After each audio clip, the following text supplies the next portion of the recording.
Meat City, baby.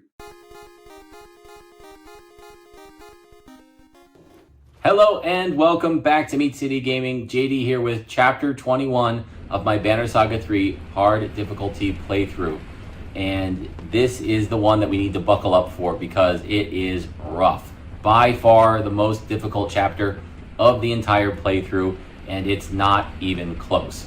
So what we need to do in this chapter is get through. It's long, grueling. There are a ton of battles on the way, lots of decisions that we need to make. And unfortunately, because we're also going for the Bat Out of Hell achievement, we can't make choices that rest. So if you get injuries, there's never a chance to heal them. So injuries are death because they will just compound. And if you start a fight with characters that are weak, it's going to make your whole team weaker and you're probably not going to be able to keep up. You're going to fall behind farther and farther as the run goes on. So I was able to do this, as you'll see in the playthrough, without ever having a character fall in battle. If they don't get killed, they don't get injured. If they just take health damage, that's fine.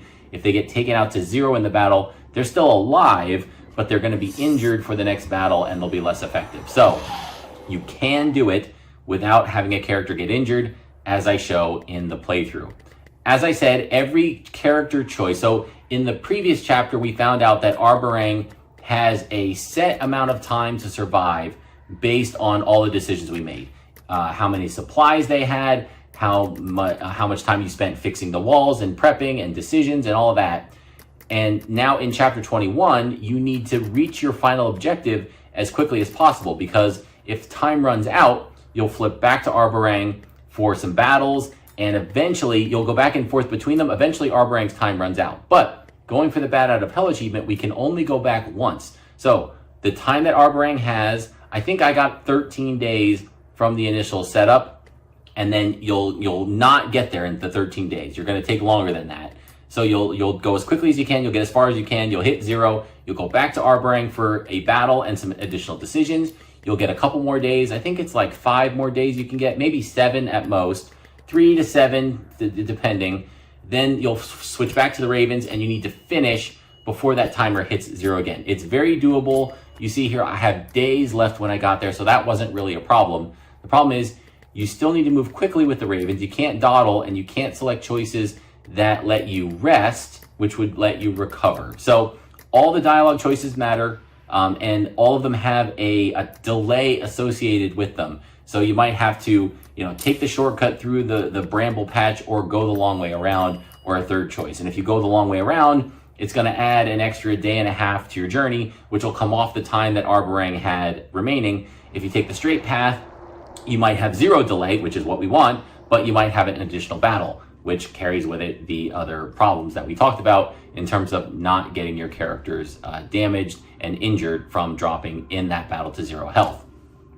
But it is very possible to do. Again, if you play smart and follow the strategy that I recommend, it is definitely doable. So the strategy that I recommend, I've touched on this briefly in some of the earlier videos. Let's really get into the details now.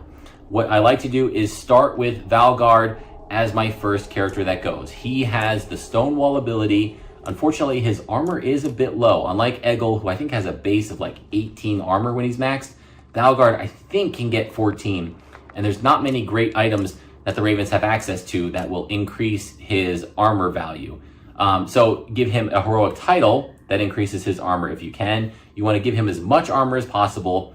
And then he's going to take the first turn and he's going to step out, like extend into the fray, into the dredge. And he's going to put up his stone wall with 3 stars on it, willpower, because some of those guys hit super hard and you don't want him getting nicked. You don't want him losing armor, because every time he does, it's easier for the next guy to punch through that stone wall and take some more armor out. So he extends. Hopefully he's got a plus aggro item. Hopefully he's got a plus armor item. You put on the shrug off 1 or 2 armor, the resist 1 or 2 armor damage, the resist 1 or 2 health damage, so he can just stand there and tank it and take it, and they'll focus and swarm on him. That's his job. Second, you're going to go with Apostate. In my view, I really like Apostate to go early, maybe your second character. Now, Apostate's main problem is limited movement, so I like to give them a movement item +2 movement that really helps them be a lot more flexible in the battle. And on top of that, if you can, you want to give them a knockback ability. I don't think they have knockback built into their kit. Maybe they do, and maybe it was an item. But ideally, you want to have them with knockback on their kit. So Apostate comes with the poison ability, which if you remember in Banner Saga 2, every time we face those Stone Singers, they have that annoying poison ability. Well, now you get to use it, and it works the exact same way.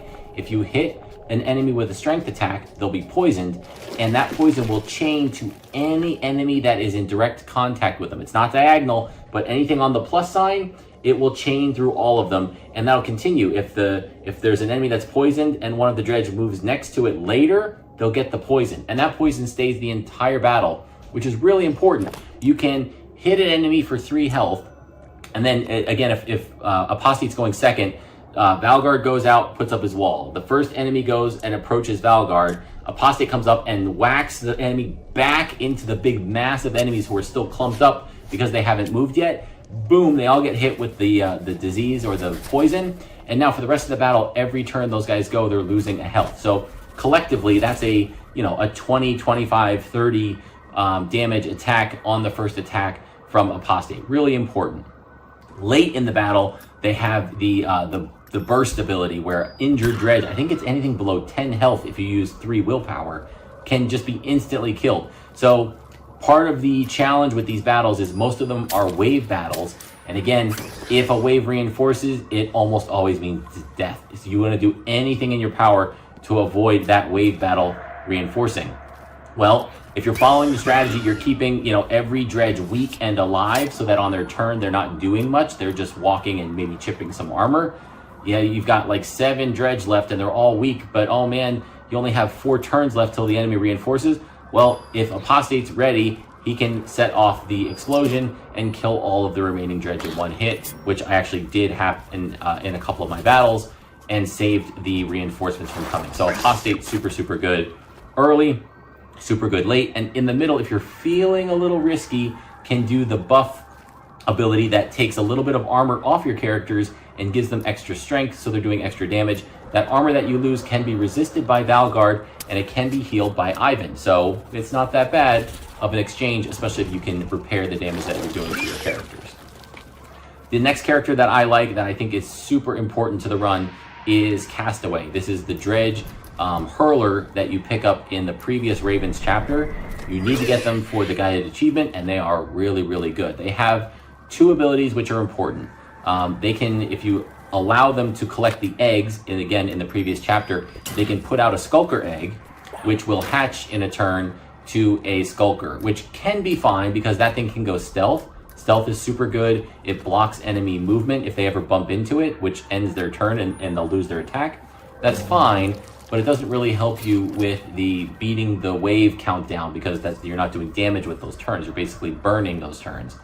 However, the big thing about the eggs is they are an easy kill target. They just have 8 health and no armor. And so if you have a character you don't want to get attacked early on in a battle, throw an egg out there and the enemy will see that as a kill that it can get, and it will prioritize going for the kill, which again can save you a big hit on one of your damage dealers for later. So good early in the battle for that. In addition, they have I think it's a shatter stone or exploding stone, where it does the plus sign. So it's 5 squares, center square, and then 1 up, 1 down, 1 left, 1 right. You can hit 5 squares with the stone, and if you 3-star the attack, it will do both 3 armor and 3 health damage in 1 hit. You're never really going to get 5 enemies. They're not going to be lined up perfectly like that, but it's common to get 3 enemies with this 1 attack. So 3 enemies, and you're hitting them for 6 damage each, 3 armor and 3 health. So that's 6 damage across 3 characters is 18 points of damage. 9 of it is direct health damage. And on top of that, you can give Castaway a heroic title. There's one that causes bleed damage whenever you damage or hit an enemy. And so if you give that to them and you max that out, I think it's 2 damage for 2 rounds. So that's another 4 damage on 3 characters if you hit them all. That's another 12 damage. So you're looking at 9 health damage plus 12 health damage for the bleed, 21 health damage, and you also took off some armor. That's huge, and you can do that every single turn with Castaway if you want. Such a good ability, such a good character, and that is how, in my opinion, you beat these battles. It's with overwhelming AoE damage, constant ticks, constant poison, so that you're slowly whittling down their health, whittling down their ability to hurt you in one big strike, and then you clean them all up very quickly at the end of the battle once they're all very weak. Then, of course, you do want to have Ivor. Ivor's a big, heavy hitter. He can do the Whirlwind Tempest attack, so he's going to be very good at cleanup and damage, and he's also tanky, just a very solid character. A bit limited with his movement, but you can get around that because he's the only Varl that I'm using. Having two Varl can be tough because then you got the 4x4 squares and they can block each other. Just one Varl with little guys moving around them, not too bad. I like to add Ditch to the mix for two reasons. He can go stealth, and as we talked about, stealth is super important. So if Ditch goes stealth and moves into the middle of a lane that the enemy is walking into, that lane's blocked. He can sit there stealth forever and they'll just walk into him. And even when they walk into him, he doesn't unstealth. And if they walk into him on their first turn, they'll do it on their next turn too. They won't change their path unless you give them a better option. So he can completely lock down a lane and help focus all of the attacks away from some of your weaker characters. You can even put a weak character like one block behind Ditch. The enemy will go for them and then lose their turn because they'll get blocked by Ditch. And the other thing he can do while he's stealth, he can give willpower out to the other teammates. I think it's the rally ability. And the big weakness for this team is Valgard running out of willpower. He needs to 3-star his Stonewall almost every single time, so he will quickly run out because he's not really getting kills, and you're not really getting kills until late in the battle. So Ditch can feed one willpower of his own, turns into 2 for a teammate, so he can really extend Valgard's time keeping that Stonewall ability up, which lets you get through these battles much more easily. Your last choice is very flexible. I like Ivan. Again, he repairs armor, which we talked about, which can be valuable if you're sacrificing some or if you take some chip damage. He can heal that back up very effectively.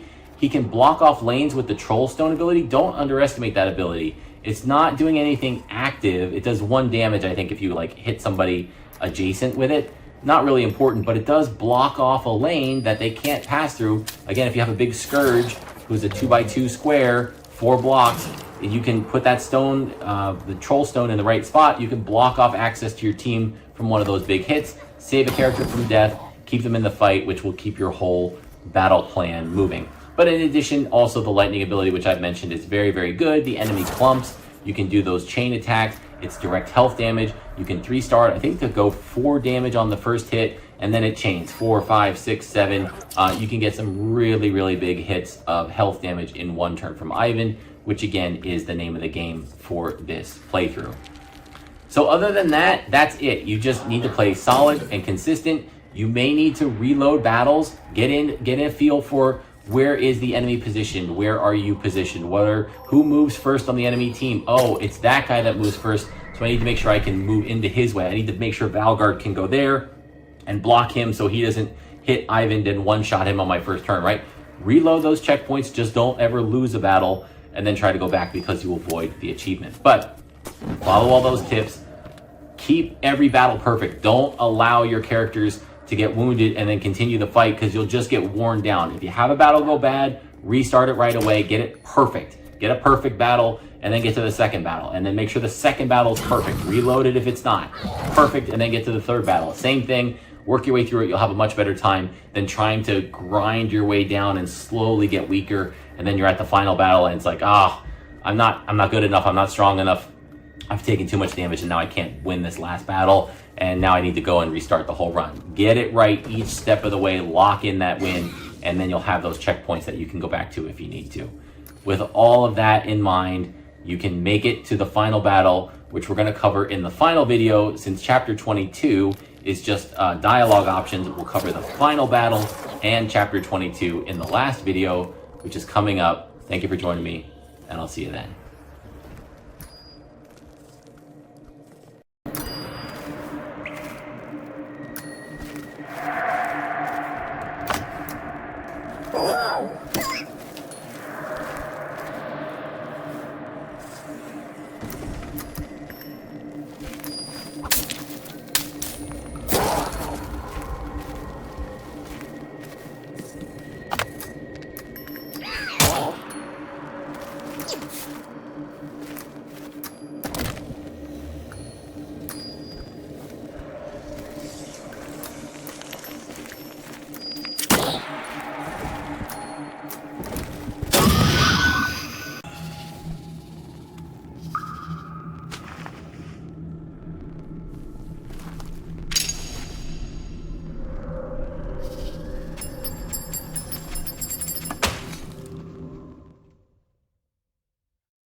We push on, despite hope being lost, along with Juno, to something black and heavy ahead.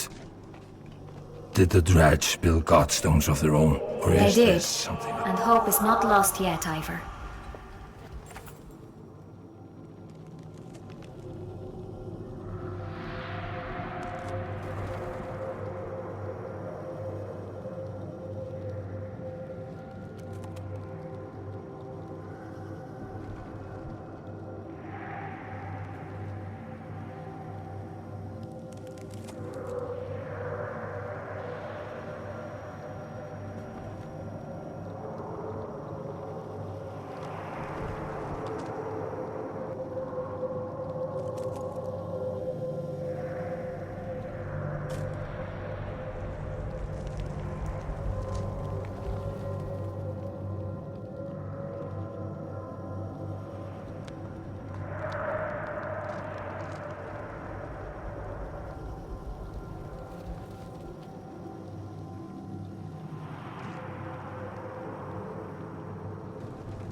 This will be more easily shown than told.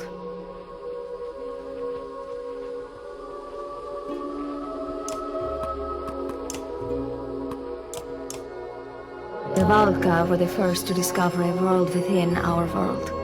The inner Earth, with its own lands, people, and sun.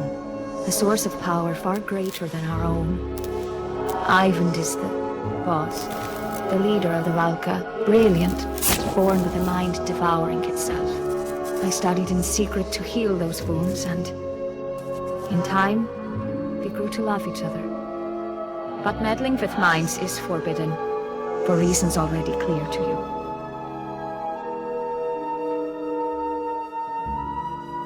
The council sentenced me to death.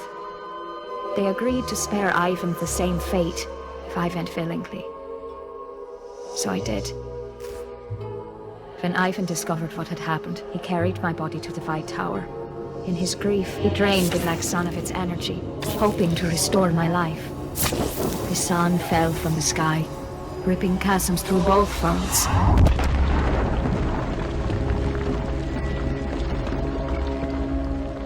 The serpent slithered out from its shattered egg, half-born, and the darkness within spread.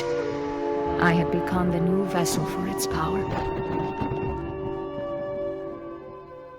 When we reach the White Tower, and Ivan releases my energy, the sun will move again, and the darkness will return to where it belongs.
white tower that looked like a toothpick when I first saw it now soars above our heads, dwarfing any structure made by kings or WoW. This is where our troubles began, and with luck, where they will end.